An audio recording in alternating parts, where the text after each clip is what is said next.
నిన్న చూస్తే మన అల్లు అర్జున్ది. ఈ బీఆర్ఎస్ నాయకులు ఆయనకు సపోర్ట్ చేస్తున్నారు. ఒక్కటి చెప్తున్నానమ్మా, పేదవాళ్ళు అన్యాయం జరిగితే పైసలు ఉన్న వాళ్ళదే చెల్తున్నాయి ఇవ్వాలి. అట్లాంటి మన ముఖ్యమంత్రి రేవంత్ రెడ్డి గారు అది రూల్స్ ప్రకారము అది జరిగింది కాబట్టి కేసు కంపల్సరీ పెట్టాల్సింది. చిన్న యాక్సిడెంట్ అయితే కూడా కేసు పెట్టాల్సింది. అట్లాంటి ఒక మనిషి చచ్చిపోతే ఆయన జైలుకి పోయి వస్తే సినిమా యాక్టర్లు అందరూ పోయి కౌగిలించుకొని నవ్వుకుంటుంటే నేను కూడా బాధపడ్డా. నేను కూడా అల్లు అర్జున్ ఫ్యానే, నేను కూడా చూస్తున్నాను సినిమా.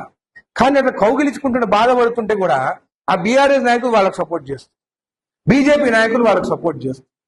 ఇది ఎక్కడ? ఇదే కాకుండా మా ఎఫ్డీసీ చైర్మన్ ఉన్నాడు దిల్ రాజు. ఆ దిల్ రాజు కూడా పోయి వాళ్ళతో కౌగిలించుకుంటున్నాడు. ఆయన కాంగ్రెస్ చైర్మన్.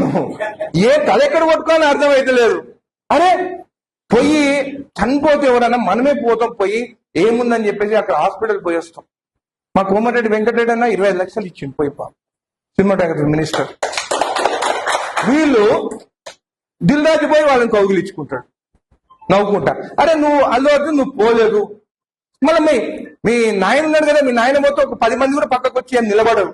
ఆయన పోతే ఏమి పబ్లిక్ వచ్చి ఏం మీద పడరు. ఆయననే పోయి రావచ్చు కదా హాస్పిటల్కి.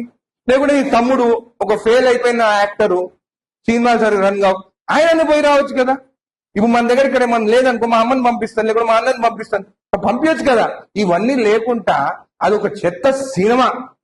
దాంట్లో పోలీసు వాళ్ళని దొంగగా చూపించే, దాంట్లో హీరో దొంగనే, దాంట్లో పొలిటీషియన్స్ కూడా దొంగగా చూపించాం.